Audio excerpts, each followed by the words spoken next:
qual João foi transportado, esses chifres já estavam reinando, estavam coroados. Sobre os chifres havia diademas e sobre as cabeças nomes de blasfêmia. Preste bem atenção agora. A besta que vi era semelhante ao quê? Leopardo, lembra alguma coisa? A terceira besta, na sequência daniélica. Com pés como o de urso, a segunda besta na sequência daniélica. E boca como de leão, a primeira na sequência. Deu-lhe o dragão, Satanás, o seu poder, seu trono e grande autoridade.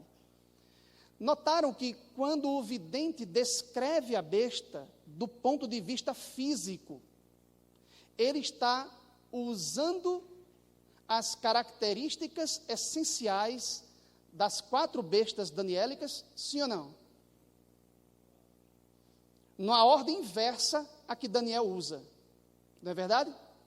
Lembre-se, Daniel estava no 6º século antes de Cristo, na corte babilônica. Em seu olhar profético, contemplando, dissecando o futuro, ele vê a ascensão e queda do império neobabilônico, o leão babilônico, vê a ascensão e queda do urso medo-persa, vê a ascensão e queda do leopardo greco-macedônico e vê a ascensão e queda do monstro indescritível romano. E os 10 chifres que se levantam e o chifre pequeno. Não é assim? Isso porque ele vivia em que época? 6º século antes de Cristo, na corte neobabilônica. Mas quando João contemplou essa cena, em que época ele vivia? João estava muito à frente no tempo. João vivia no 1º século da era cristã. Já no 1º século depois de Cristo. Numa época em que quem governava o mundo era a 4ª besta daniélica, o Império Romano. Sim ou não? Por isso que ele começa a descrever a fera com as características da 4ª besta. Quando o animal começa a emergir das águas, a primeira característica que ele contempla são os 10 chifres. A característica romana do animal. Depois ele descreve o leopardo, o urso e o leão.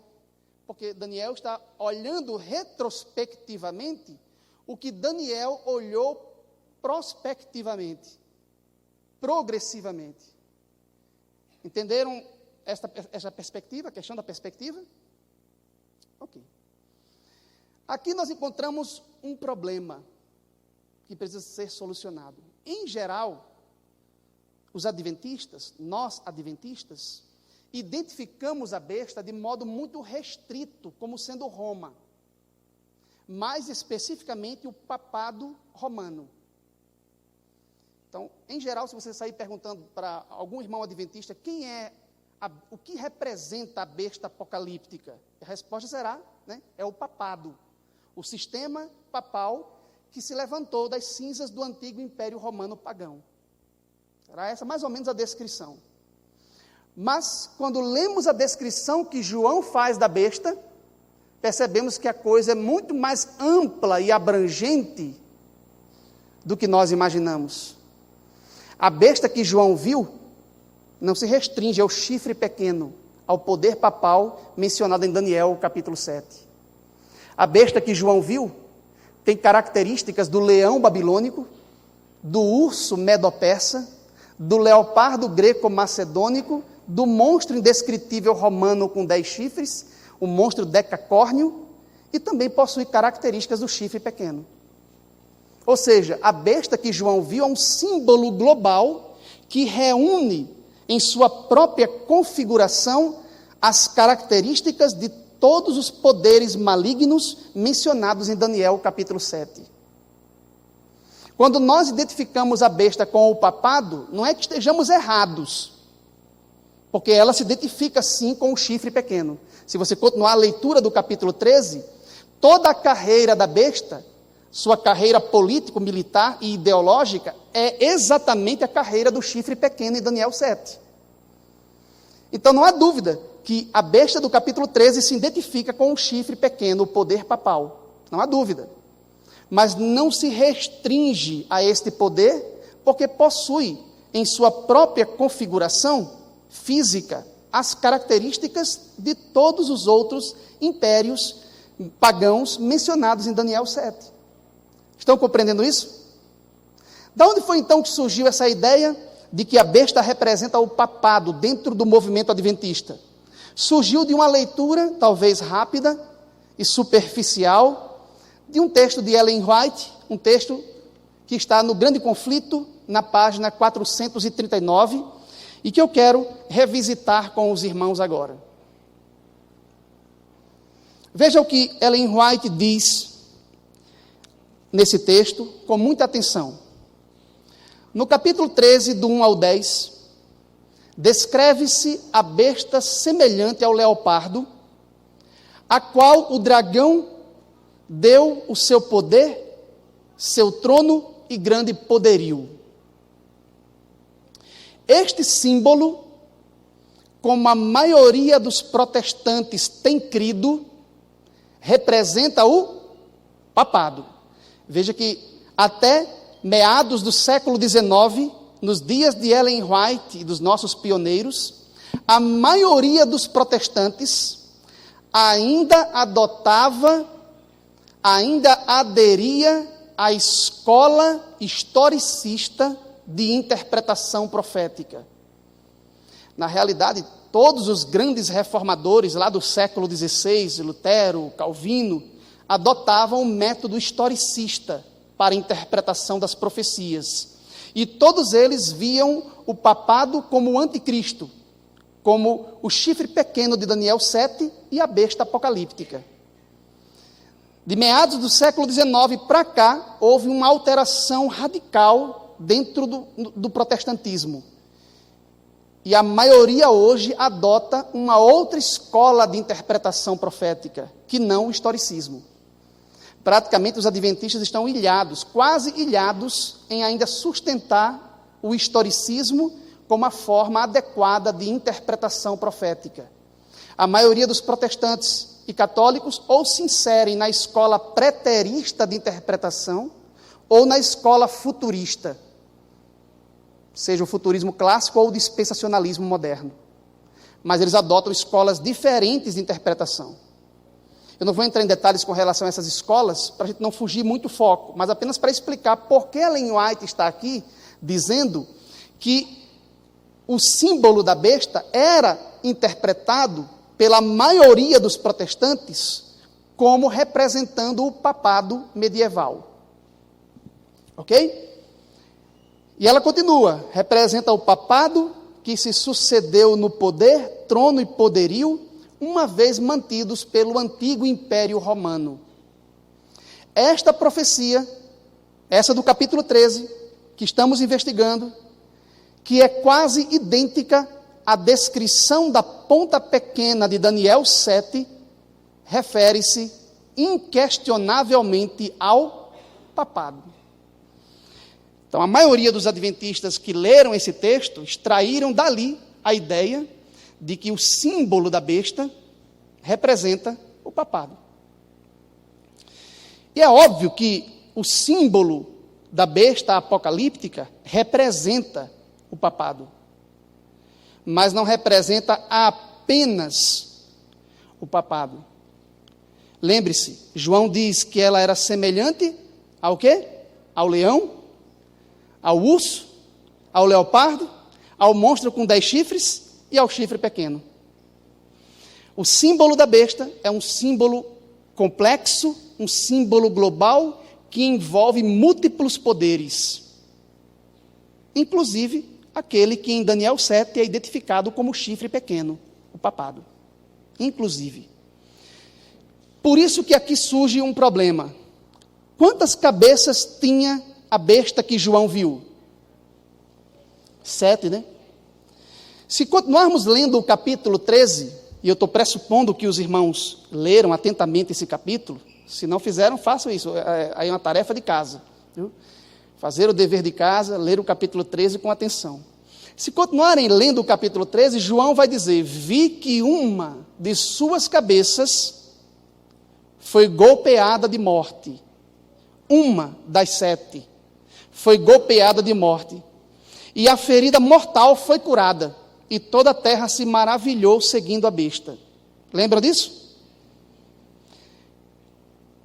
Qual o poder representado por esta cabeça que foi ferida de morte?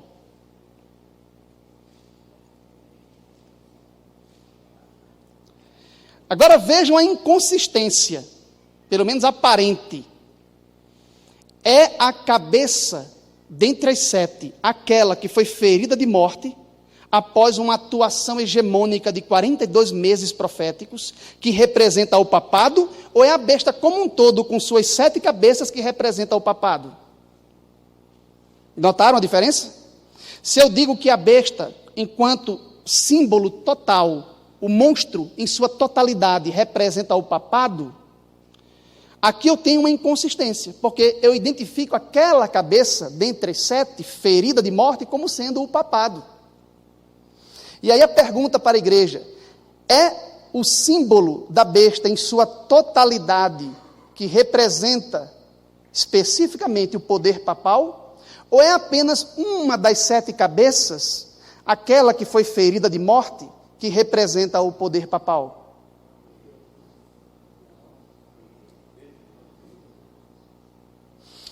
Por isso que seria interessante continuar a leitura do texto do grande conflito, para nós entendermos o que Ellen White quer dizer nessa passagem.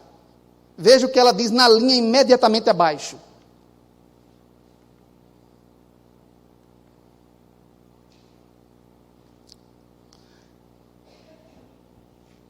Diz o profeta: vi uma de suas cabeças como ferida de morte.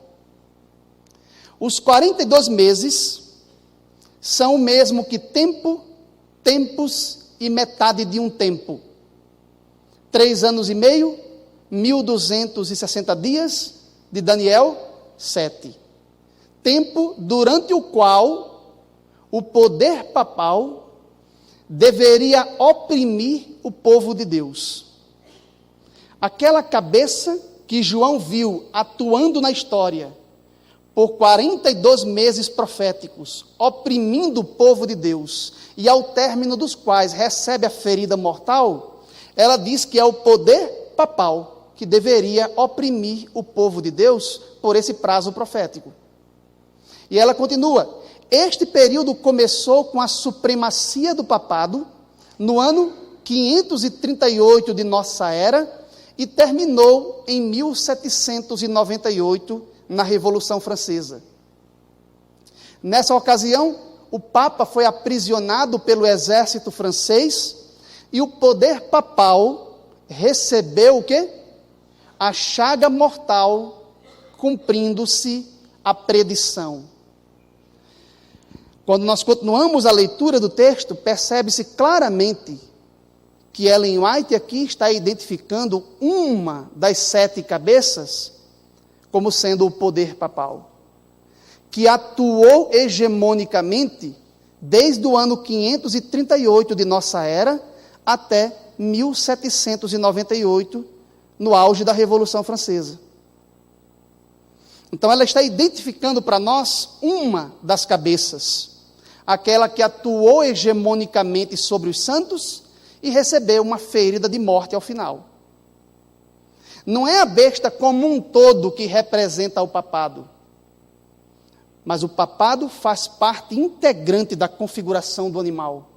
É uma das suas 7 cabeças. Entenderam bem esse detalhe?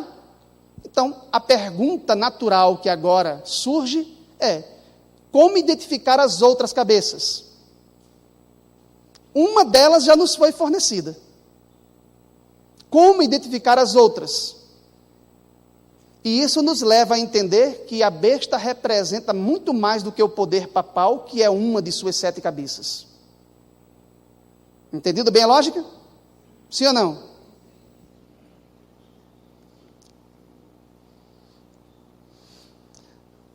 Podemos definir, pelo menos provisoriamente aqui, o que representa a besta.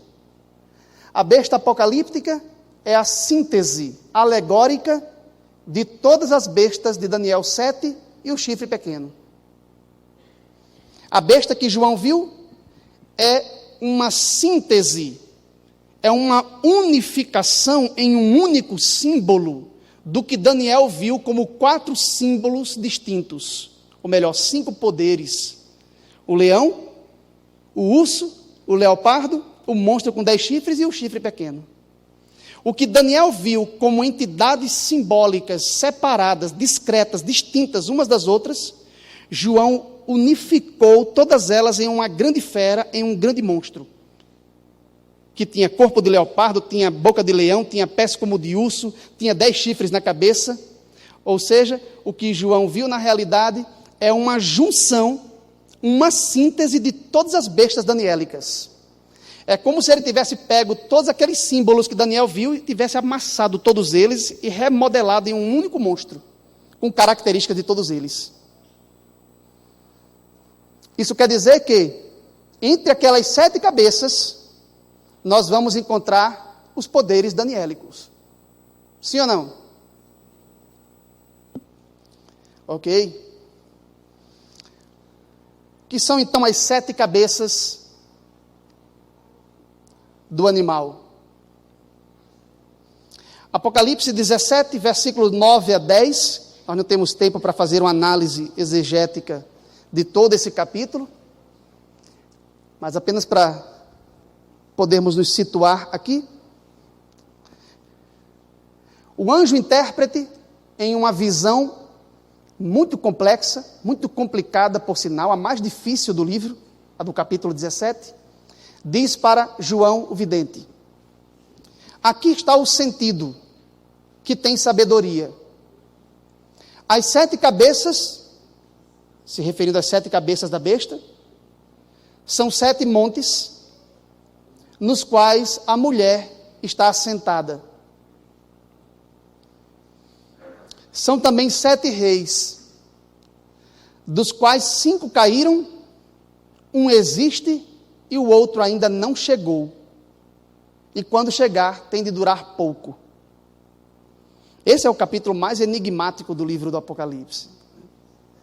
É uma cruz teológica. Os eruditos chamam esse capítulo de cruz teológica. Difícil, é uma cruz que os teólogos têm que carregar. Como interpretar as cabeças da besta? A besta, em sua totalidade, representa todas as forças malignas que operam na história, contra Deus, o Altíssimo, e contra o seu povo na terra. E as cabeças, especificamente, representam poderes hegemônicos. Que poderes são estes? A maioria dos eruditos católicos romanos e alguns protestantes, os que adotam a escola preterista de interpretação, entendem que a besta, em sua totalidade, é Roma. Especificamente o Império Romano, porque Roma conheceu 3 fases em sua história política: a monarquia, a república e o império. O império em suas 2 fases, o dominato e o principado. Eles identificam a besta como sendo a fase imperial de Roma, o Império Romano, Roma dos Césares, o Império Romano pagão, os intérpretes preteristas. Se a besta como um todo é o Império Romano, o que são as suas 7 cabeças? Eles entendem que as 7 cabeças são 7 Césares, são 7 imperadores que governaram Roma. A primeira cabeça seria César Augusto, o primeiro imperador romano, oficialmente falando, que governou Roma de 27 a.C. até 14 depois de Cristo. A segunda cabeça seria o imperador Tibério César. Esses 2 imperadores são mencionados no Novo Testamento. Jesus de Nazaré nasceu em Belém da Judéia, que então era uma província do Império Romano. na época em que César Augusto governava Roma. Foi ele que fez passar aquele recenseamento, né, em todas as províncias. José e Maria tiveram que subir para Belém, né, na época em que César Augusto governava o império. E Tibério foi o imperador que governava Roma quando Jesus foi sentenciado à morte, morte de cruz por Pôncio Pilatos, que era submisso à autoridade imperial de Tibério César.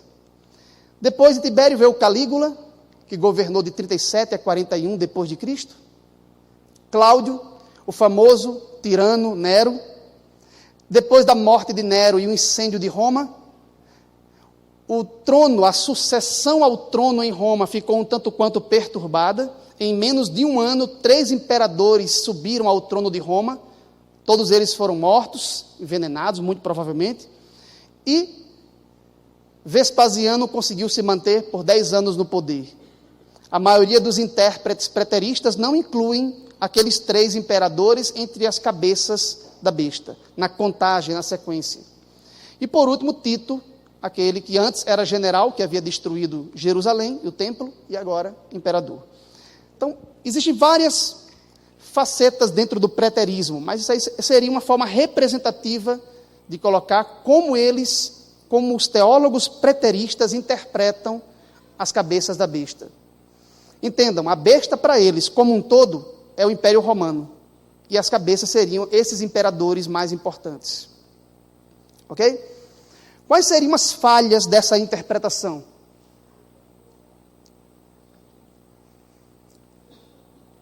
Primeiro, ao interpretar de modo tão restrito a besta em sua totalidade.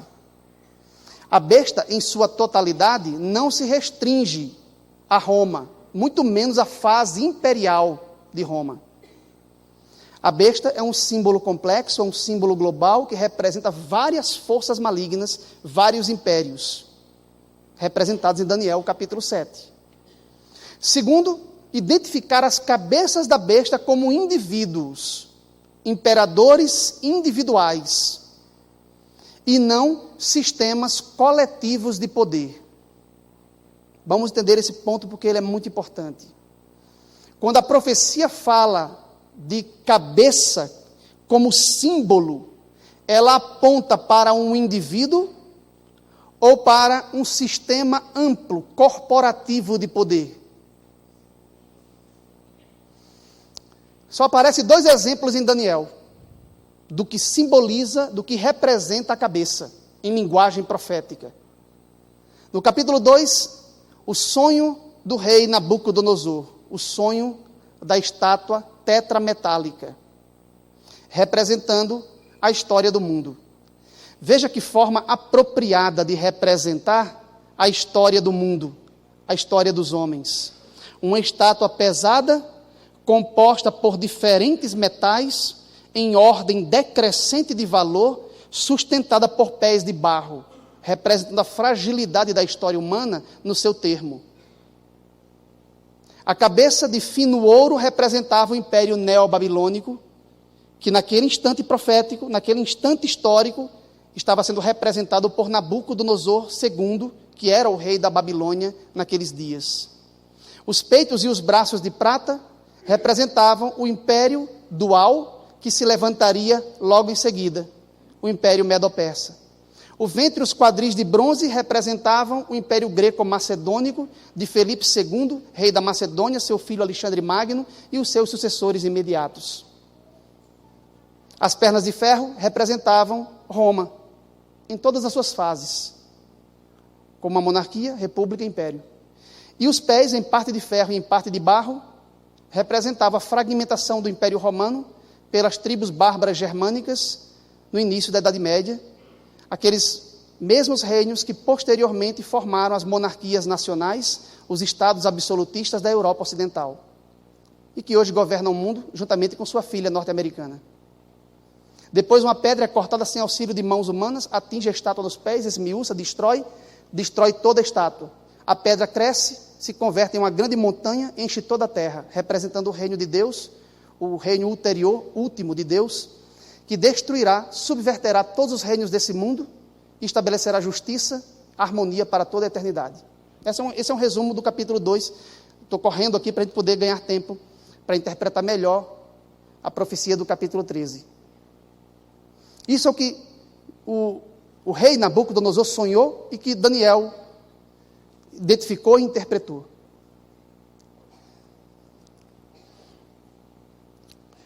O que tudo isso implica? No momento da interpretação, Daniel disse para o rei: Tu, ó rei, és a cabeça de ouro. Aparece aí o símbolo da cabeça da estátua. E Daniel disse que a cabeça de ouro da estátua representava um indivíduo ou um império. Olha o que ele disse: Tu, ó rei, és a cabeça de ouro. A princípio, quando lemos, fica a impressão de que Daniel estava identificando a cabeça como um indivíduo, Nabucodonosor. Não é verdade? Mas não era isso jamais que a profecia queria dizer. Porque a frase imediatamente seguinte diz: depois de ti. Observem o pronome sendo utilizado em segunda pessoa do singular. Depois de ti se levantará outro reino inferior ao teu, de prata, e um terceiro de bronze, e assim por diante. E aí, nos perguntamos, depois de ti, depois da morte de Nabucodonosor, enquanto indivíduo, se levantou o império medo-persa? Não. Então é óbvio, evidente, que Daniel está particularizando a linguagem para que a profecia fizesse sentido para o rei, mas ele tinha em vista não o rei enquanto indivíduo, mas o sistema corporativo de poder por ele, naquele momento, representado. Então, a cabeça de ouro da estátua não era o rei Nabucodonosor enquanto indivíduo, mas todo o sistema coletivo de poder, o império neobabilônico e caldeu que ele representava, e que depois desse sistema se levantaria o outro, o sistema medo-persa de poder. E nós sabemos que depois que Nabucodonosor morreu, seus filhos ainda governaram. Houve uma casa dinástica ainda de reis que governaram a Babilônia. Esse ponto tem que ficar claro para nós. E isso se torna mais claro quando chegamos no próprio capítulo 7 de Daniel, quando aparece uma daquelas bestas com 4 cabeças. O símbolo da cabeça aparece novamente. Qual era a besta em Daniel 7, que tinha 4 cabeças? O leopardo, que representava qual império? O terceiro. O Império Greco-Macedônico, a Grécia do período helenístico. O que representavam aquelas 4 cabeças do leopardo? Alguns erroneamente identificam as cabeças como sendo 4 indivíduos. Os 4 generais de confiança de Alexandre, que dividiram administrativamente o seu reino imediatamente após a sua morte. Cassandro, Lisímaco, Ptolomeu Lagos e Seleuco. Não é assim que geralmente nós identificamos? Mas as 4 cabeças do leopardo greco-macedônico não representa apenas Cassandro, Lisímaco, Ptolomeu Lagos e Seleuco. Porque se fosse assim, o Império Greco-Macedônico deveria deixar de existir quando esses 4 generais morressem. Não é? Eles enquanto indivíduos. Não é verdade? Mas quando eles morreram, já se levantou o 4º reino, o Império Romano? Ou o Império Greco-Macedônico ainda teve continuidade? Teve.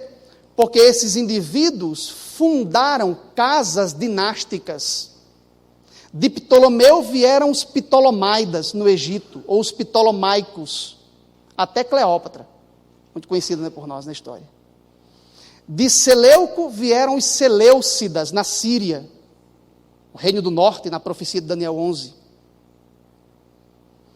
Eles deixaram casas dinásticas, portanto, as 4 cabeças do leopardo representam toda a casa dinástica de reis encabeçadas inicialmente pelos 4 generais, mas não os 4 generais enquanto indivíduos. Claro esse detalhe para nós? E isso é claro quando vamos para o capítulo 8, a visão paralela no capítulo 8. Porque no capítulo 7, o anjo intérprete não diz o que significam as 4 cabeças do leopardo. Mas quando vamos para o capítulo 8, aquilo que o leopardo tetracéfalo representava, a Grécia do período helenístico, é agora representada no capítulo 8 por um bode, que tinha um chifre grande entre os olhos. E que ao ser quebrado se levantam 4 em seu lugar. Esses 4 chifres que se levantam na cabeça do bode grego, equivale exatamente às 4 cabeças do leopardo do capítulo 7. E como é que o anjo intérprete, no capítulo 8, identifica os 4 chifres? Como reis individuais? Dá uma olhadinha bem rápida em Daniel 8. Olha Daniel 8 aí. Os 4 chifres na cabeça do bode grego representam 4 indivíduos ou 4 reinos?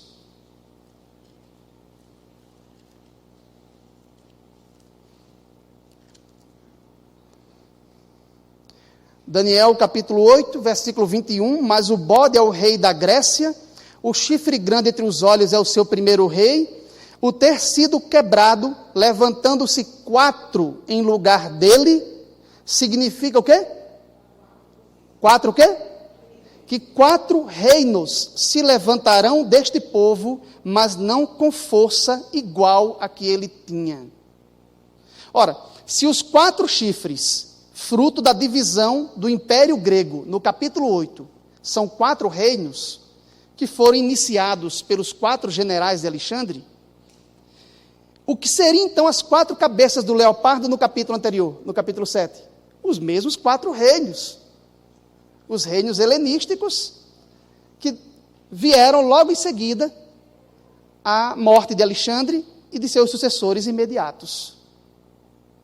Na realidade, não foi imediatamente após a morte de Alexandre que os generais dividiram o império. Alexandre morreu em 323 a.C.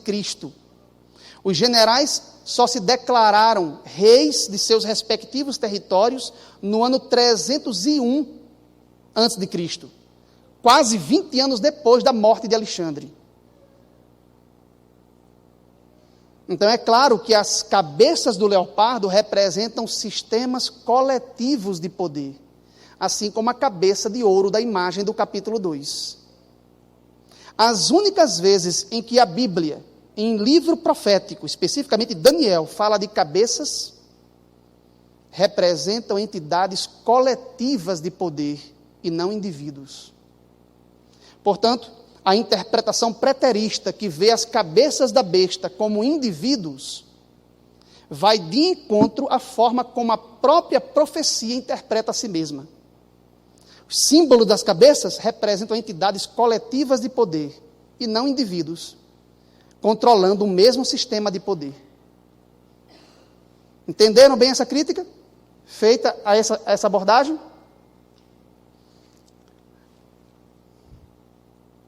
A mesma crítica pode ser suscitada contra aqueles que defendem o que alguns chamam de presentismo histórico, que veem a besta como sendo o papado, especificamente, restringindo a simbologia da besta ao papado, e as cabeças como sendo papas individuais, especificamente, desde o Edito de Latrão, em 1929, lá a concordata com Benito Mussolini, até os dias de hoje. Eles interpretam a primeira cabeça como sendo o pontificado do Papa Pio XI,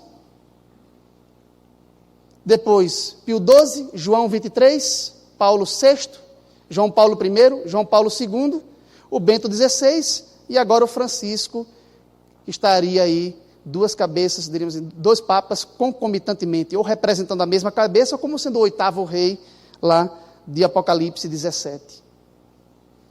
Quais são as críticas que nós poderíamos fazer a esse tipo de interpretação? Várias, né? Se o tempo permitisse. Mas, a princípio, restringe o símbolo da besta ao papado.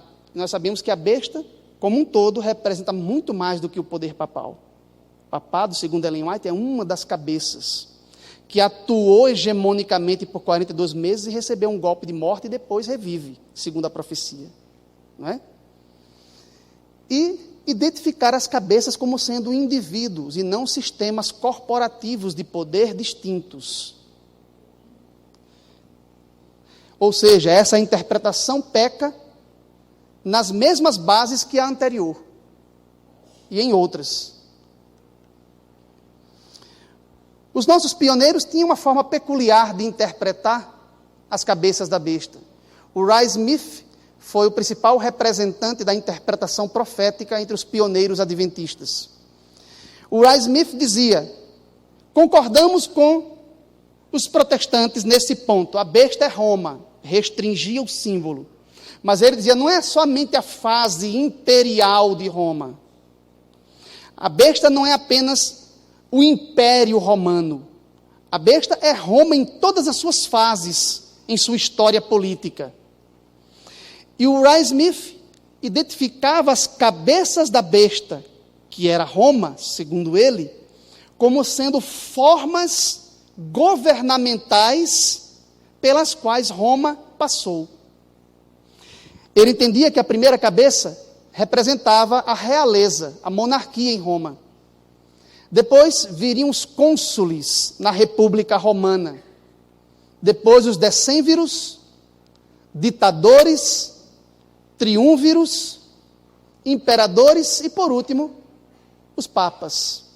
Com talvez um parêntese ali para o exarcado de Ravenna, depois da queda do império. Quem autorizou interpretar as cabeças da besta como sendo formas governamentais? Não há base bíblica para isso, né? Primeiro, a besta não se restringe a Roma, é muito mais amplo, envolve Roma, mas é muito mais. Tem o leão babilônico, tem o urso medo-persa, leopardo greco-macedônico, monstro indescritível romano, o papado, não é assim? Todos os poderes daniélicos não estão ali dentro da configuração do animal que João viu? Sim. E as cabeças, segundo a profecia, representam entidades coletivas de poder, reinos. Como as 4 cabeças do leopardo, representando os reinos dos diádocos, representando os sucessores de Alexandre. Então, durante muito tempo, os nossos pioneiros adotaram essa forma de interpretação. Hoje, praticamente nenhum erudito adventista defende mais essa tese. Essa tese hoje é vista como ultrapassada. Era o melhor que tínhamos, em termos de compreensão do capítulo 17, mas que hoje não mais responde aos questionamentos, né, que são suscitados acerca do texto. Restringe o símbolo da besta, em sua totalidade, a Roma, e se equivoca em identificar as cabeças como formas de governo. Além de tudo isso aqui, não ser um quadro de uma sequência histórica. Roma não atravessou essa sequência aqui. Essa sequência foi forjada numa tentativa de interpretar o texto. Mas, se vocês analisarem historicamente, essas coisas aqui, elas não obedecem uma sequência histórica. Quando Roma proclamou a sua república, e existiam 2 cônsules eleitos para um mandato de 1 ano na República Romana, os decênviros, os triúnviros, não deixaram de existir. Eram magistraturas que existiam dentro de Roma paralelamente com a República. Não são fases numa sequência. Enquanto existiam ditadores, os cônsules estavam lá, governando todos os anos. A ditadura era uma magistratura em Roma, para casos excepcionais. Mas não temos aqui uma sequência histórica. Portanto, essa teoria padece de diversas falhas. Então, chegamos àquele que é o ponto de vista mais acariciado, o ponto de vista mais benquisto dentro da denominação. Chegamos aí a o que é considerado como uma interpretação tradicional da Igreja Adventista. Cuidado para não confundir uma interpretação tradicional com uma interpretação oficial da igreja.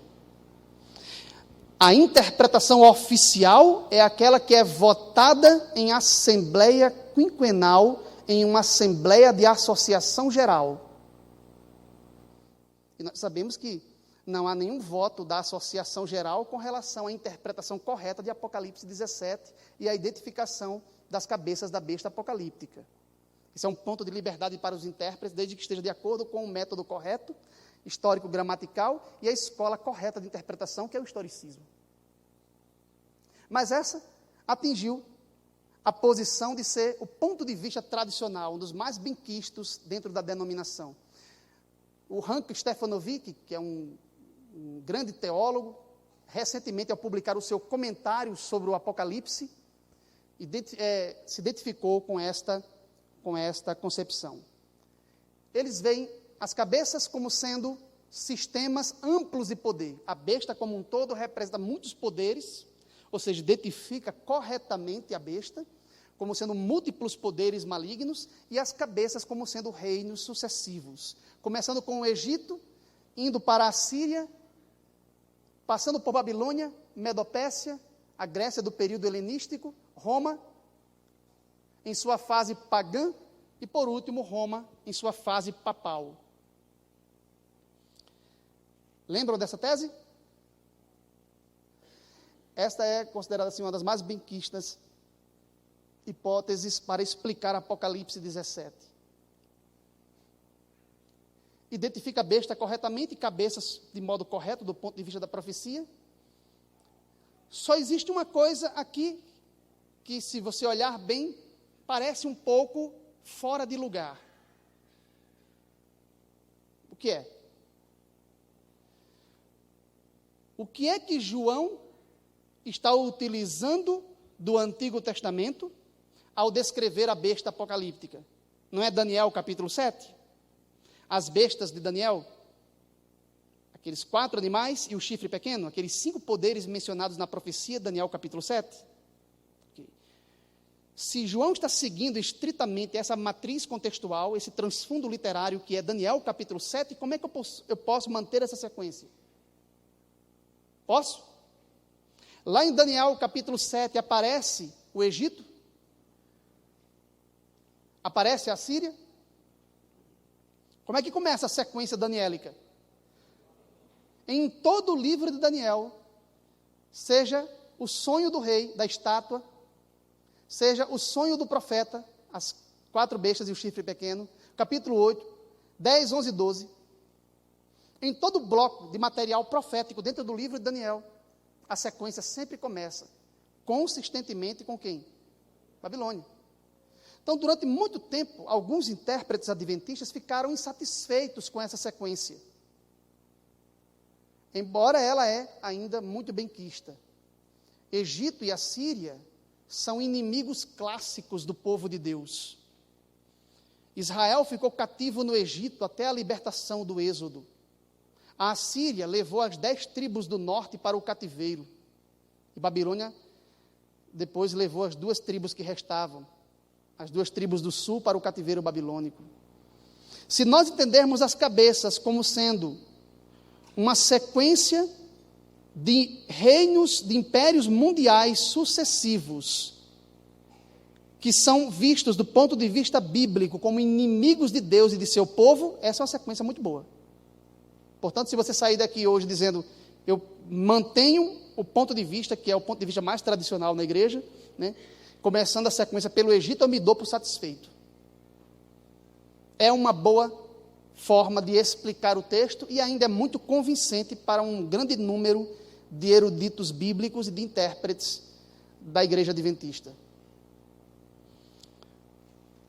Mas apresenta essas dificuldades, a inserção de Egito e Assíria sem autorização escriturística, sem base em Daniel, sem raízes em Daniel capítulo 7.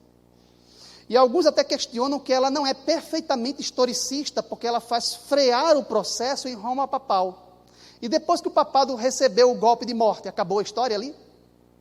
Então ela seria semi-historicista, porque ela faz frear o processo no poder papal, quando a história já continua depois disso, com outros poderes na sequência. E aí, um grande teólogo de nossa igreja, chamado Hans Larondelli, não sei se vocês já ouviram falar, né? Trouxe várias contribuições para a interpretação profética dentro da igreja, falecido recentemente, né?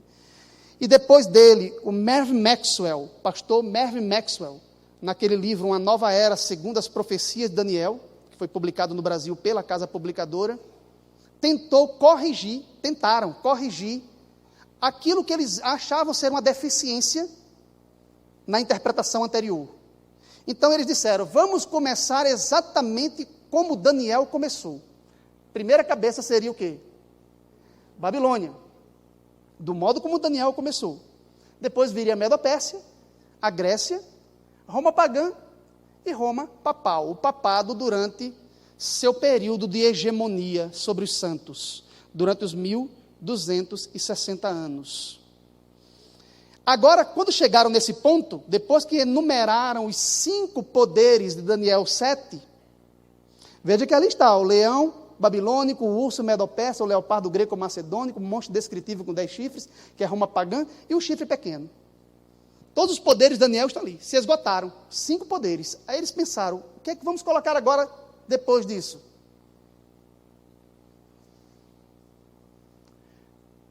Eles agora enfrentaram a mesma dificuldade da teoria anterior. Fica sobrando 2. Lá na teoria anterior foi preenchido como? Escapando ao texto de Daniel, pegando o Egito e a Síria, para manter a sequência.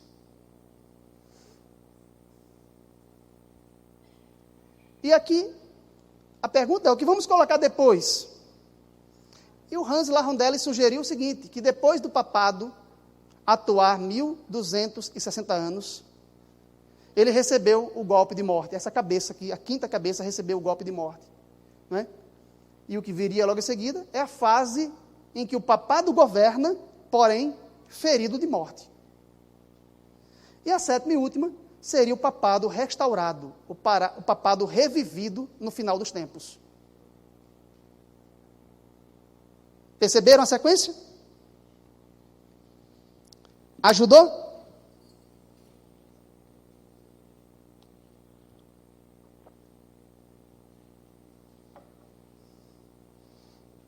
Na minha opinião, não muito. Por quê? Porque o que me parece que esses eruditos fizeram aqui foi uma pequena confusão entre o que é uma cabeça, como um símbolo de poder, e o que é fase histórica de atuação de uma mesma cabeça. Eu pergunto para vocês, olhem para essa cabeça aqui, a 5ª, o papado, durante os 1260 anos. O que ele interpretou como sendo a 6ª cabeça é diferente da 5ª? Ou é apenas um momento histórico diferente da mesma cabeça? O que João viu ferido de morte foi a cabeça? Ou era uma outra cabeça? Foi a 5ª cabeça, o papado, que foi ferido de morte. Não é uma outra na sequência, não é uma 6ª cabeça, o papado ferido de morte. E não é uma 7ª cabeça, o papado revivido. É na realidade a mesma cabeça que atua durante 1260 anos, é esta cabeça que é golpeada de morte, e é esta mesma cabeça que revive no final da história.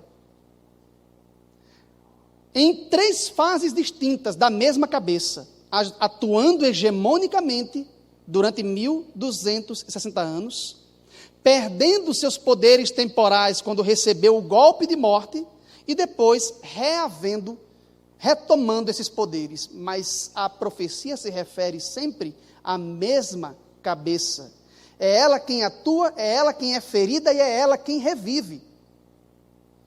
3 fases históricas, 3 etapas históricas do mesmo poder, da mesma cabeça, que o Hans Larondelli colocou como se fossem 3 cabeças.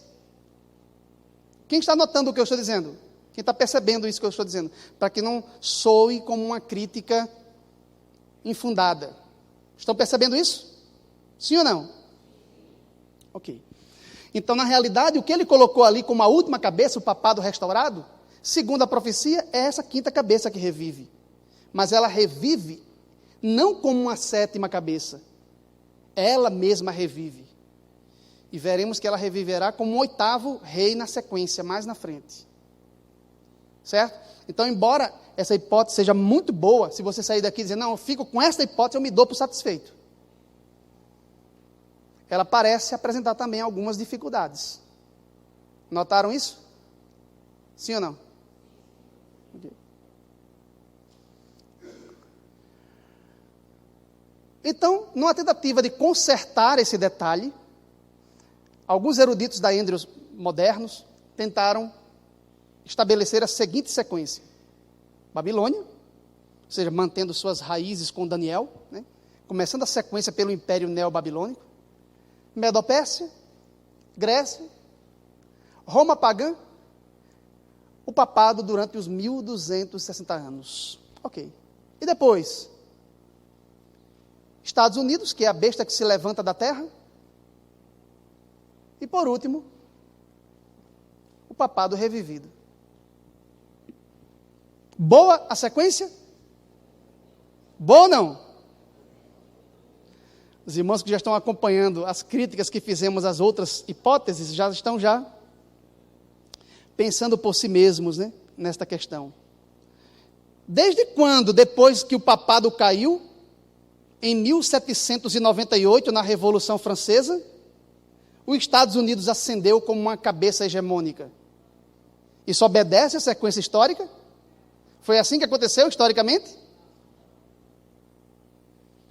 Em 1798, em fevereiro de 1798, o general Berthier, sob a liderança de Napoleão Bonaparte, juntamente com os republicanos franceses, invadiram a Itália, levaram o Papa Pio VI para o cativeiro na França, onde foi morto à espada no ano seguinte, e proclamaram o fim do reinado político temporal do papado, da Igreja Católica, naquele período da história.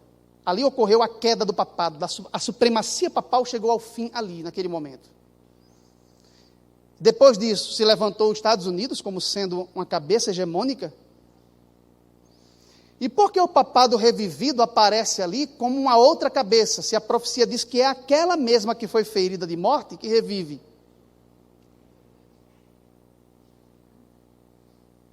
Quem está acompanhando até aqui?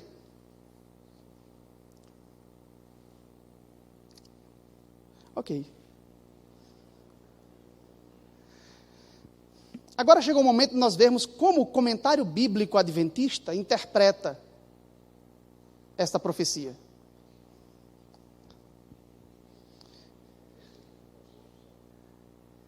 O comentário bíblico ele não dá uma interpretação oficial, nós não temos uma interpretação oficial, nós temos essas hipóteses muito boas para a compreensão do texto profético, né? Não foi votado oficialmente uma interpretação com relação a isso, mas temos várias hipóteses que nos ajudam a ter uma visão sobre o tempo do fim, essas que eu tenho apresentado, todas elas são legítimas e aceitáveis, essas que seguem o método historicista, essas últimas que eu venho apresentando aqui. Mas eu quero chamar a atenção de vocês para vocês verem como o comentário bíblico adventista, que foi escrito e publicado originalmente na década de 50, mas já está todo traduzido para o idioma português, pela Casa Publicadora, série Logos, né? São 9 volumes, e aí eu aconselho os irmãos a adquirirem essas obras, para consulta quando precisarem, é um comentário verso por verso, do Gênesis até o Apocalipse, são 9 volumes, e é muito importante, porque ali tem muita coisa sobre o pensamento denominacional, nossa interpretação de muitos textos da Bíblia. Como o comentário bíblico adventista entende esta questão? O comentário apresenta algumas interpretações viáveis.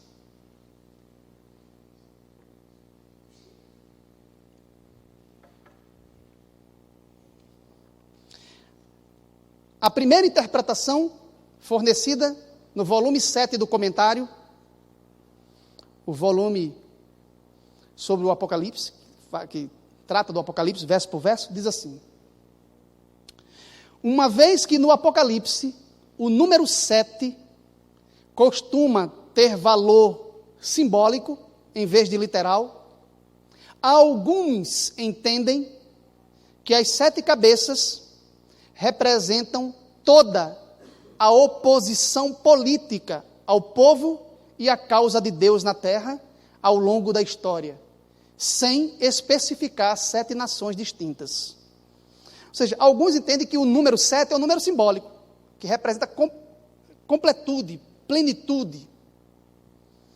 Então nós não temos que procurar na história 7 poderes literais, 7 reinos distintos. Porque o 7 ali foi usado de modo simbólico, para representar toda a oposição político-ideológica a Deus e ao seu povo. Todos os reinos desse mundo que se opõem à causa de Cristo. Desde o início da história até o fim do mundo. Essa interpretação seria interessante se nós não tivéssemos Apocalipse 17. Aquele texto que eu li no início que diz, 5 já caíram, um existe e o outro ainda virá e durará pouco. O que deixa claro para nós que são 7 poderes distintos. Vamos para a segunda interpretação dada pelo comentário. Outros identificam,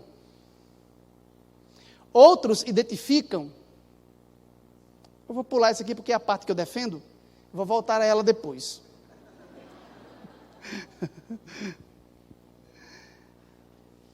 Terceira hipótese.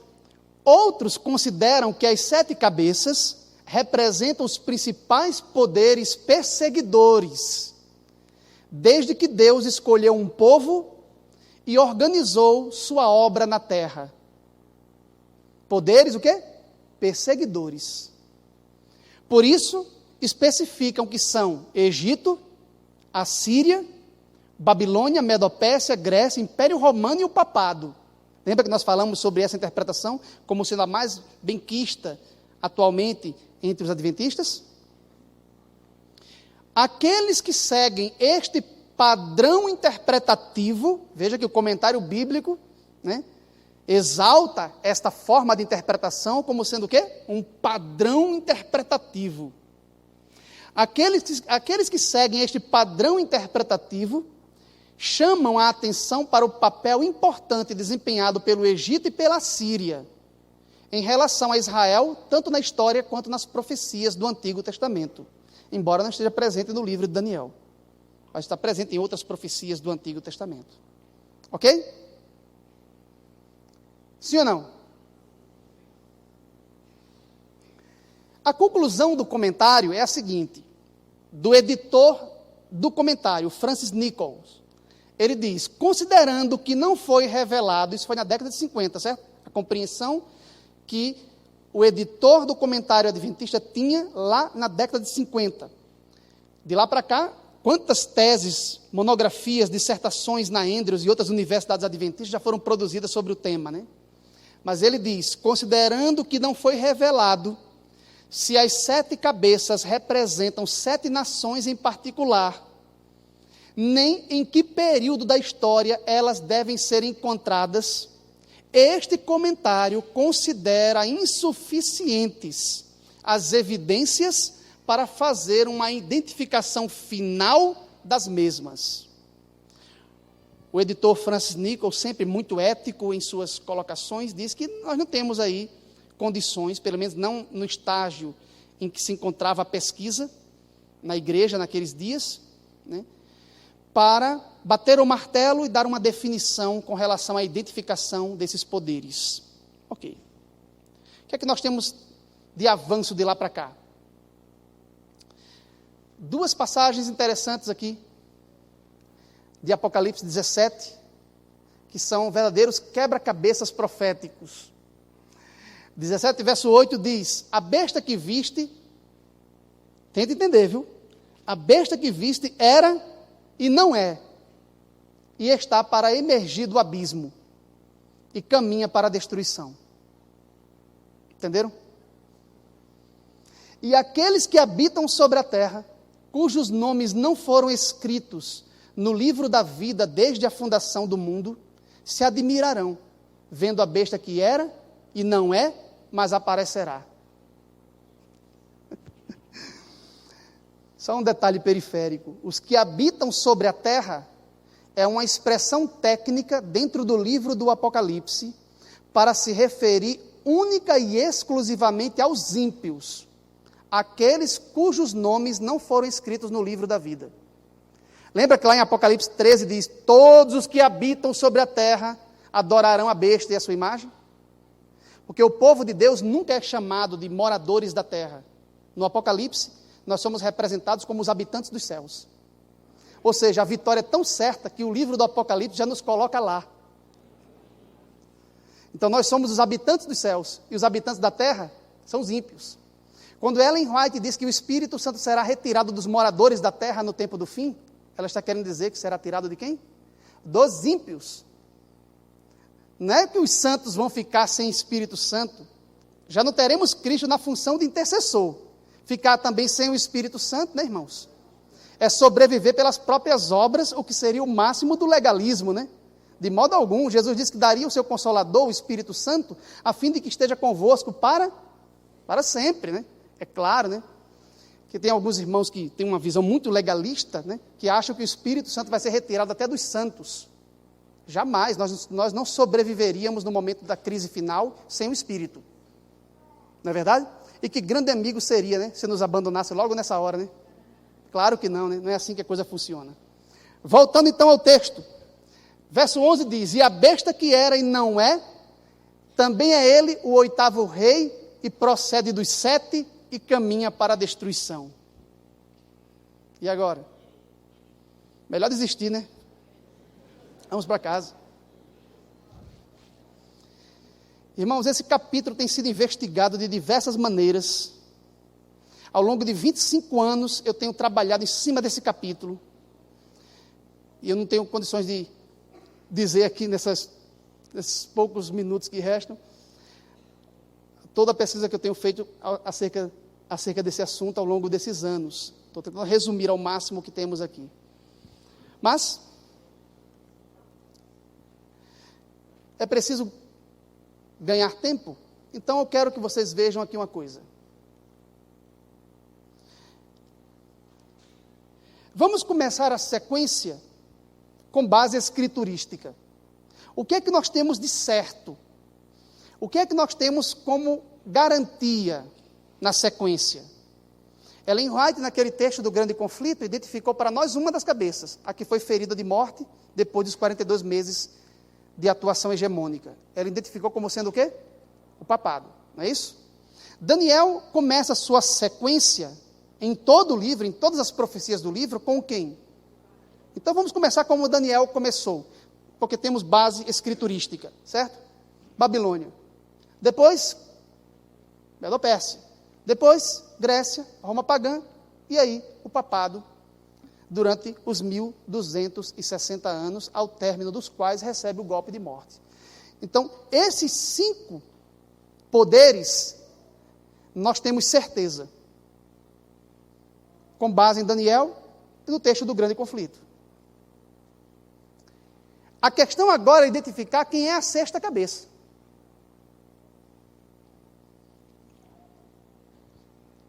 Quem é a 6ª cabeça?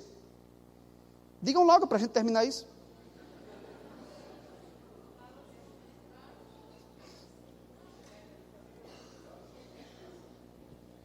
Irmãos, vamos seguir a sequência histórica. Quem foi que infligiu o golpe de morte em Babilônia? Em Babilônia? Quem foi que infligiu o golpe de morte em Babilônia? Não vamos repetir aquela história da ceia das aves aqui de novo não, viu? Quem foi que infligiu o golpe de morte em Babilônia? A primeira cabeça da besta. Não foi a Medo-Pérsia? Ela não assumiu o seu lugar? Quando a Medo-Pérsia se levanta no horizonte histórico, ela inflige o golpe de morte no poder predecessor, o derruba e assume o seu poder. Assume o seu lugar no cenário internacional. Sim ou não? Quem foi que infligiu o golpe de morte na Medo-Pérsia? O Império Greco-Macedônico. Muito bem. Né? E quem foi que infligiu o golpe de morte ali na Grécia? Veja que quem inflige o golpe de morte ocupa o seu lugar. Veja como Satanás trabalha com os seus servos, né? Enquanto Babilônia estava servindo aos seus propósitos malignos para blasfemar o nome do Altíssimo e oprimir o povo de Deus na terra, seu trono estava ali, em Babilônia. Mas quando Babilônia começou a dar sinais de decadência, quando não tinha mais prosperidade econômica, quando começou a descer a reta, em rota de colisão, o que foi que Satanás fez? Utiliza um novo poder que se levanta no horizonte histórico, coloca ali o seu trono e ele mesmo inflige o golpe de morte no anterior para manter-se no poder das nações, oprimindo o povo de Deus. Quem foi que infligiu o golpe de morte? É o papado. Então, na sequência histórica, quem é que deveria ocupar o 6º lugar na sequência? Mas a França não é um dos chifres? Lembra que os 10 chifres ali da cabeça da besta representam aqueles reinos bárbaros que fragmentaram a unidade de Roma imperial? E um desses chifres eram os francos, que deram origem à França. E aí, a França é um chifre ou é uma cabeça hegemônica?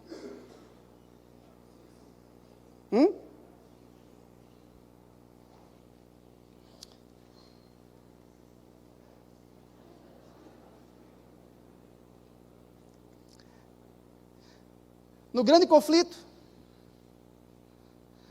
Ellen White traz para nós um texto interessantíssimo, que para vocês entenderem quem é a 6ª cabeça, vocês precisam atentar para ele.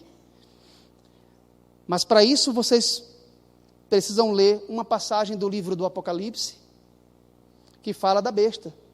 Capítulo 11 de Apocalipse, um texto que quase ninguém presta atenção. É a primeira vez que a besta aparece no Apocalipse. Ela não é descrita, ela é descrita no capítulo 13, mas ela aparece antes no capítulo 11, bem rapidamente. E aí eu convido os irmãos a olharem o capítulo 11, porque Ellen White vai comentar esse texto aqui, e vai nos dar uma chave para interpretar. Apocalipse 11, versículo 3. Darei as minhas 2 testemunhas que profetizem por quanto tempo? 1260 dias, de forma inusual, né? Vestidas de pano de saco.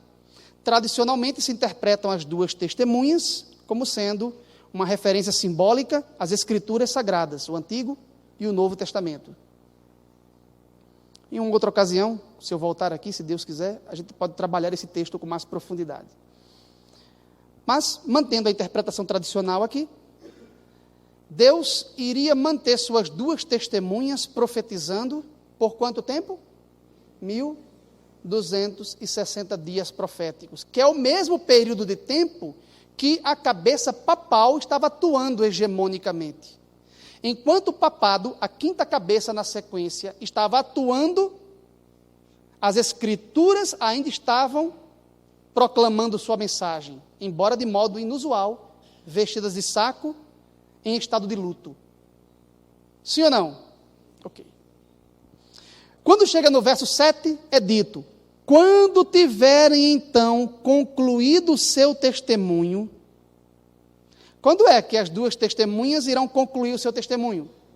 Quando terminarem os 1260 anos, que nós interpretamos como sendo fevereiro de 1798, na Revolução Francesa, quando a cabeça papal recebeu o golpe de morte. Elas terminam o seu testemunho exatamente quando o papado recebe o golpe de morte e a besta é lançada no abismo.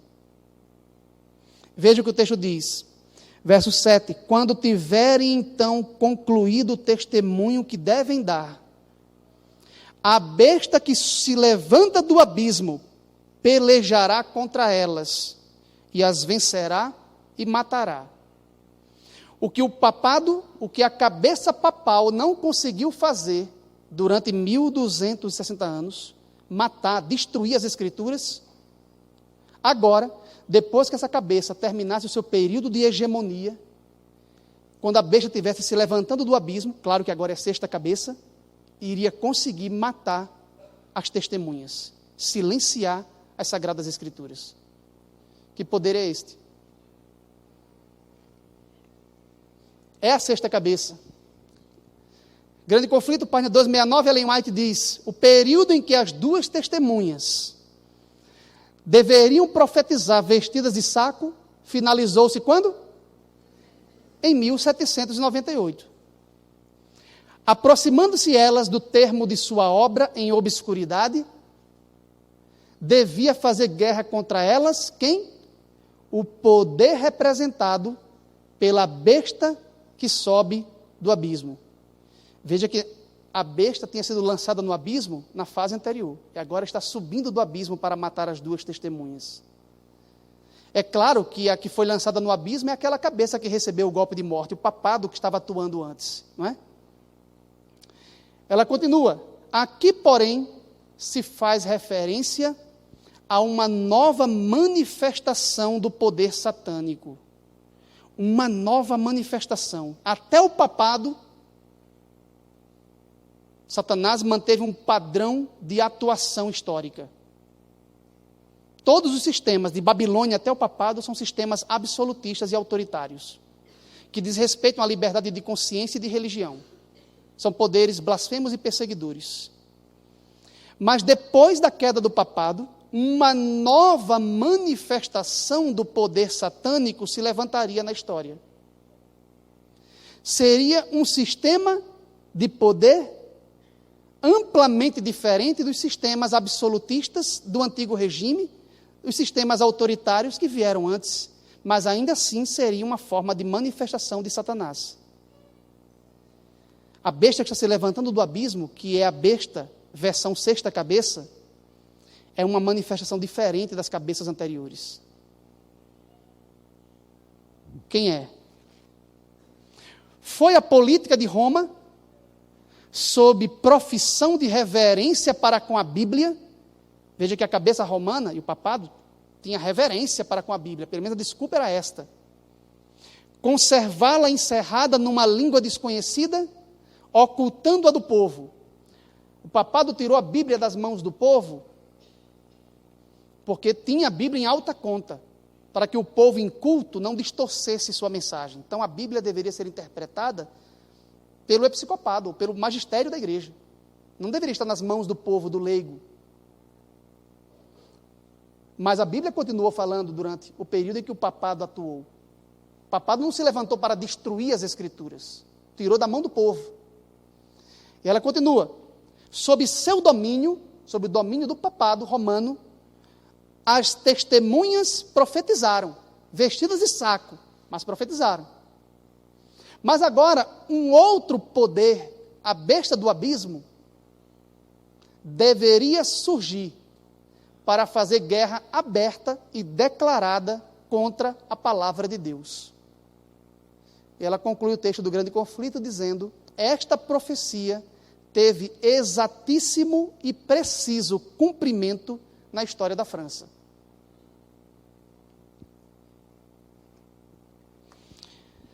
Mas não é a França clássica que está em foco aqui. Não a França, um dos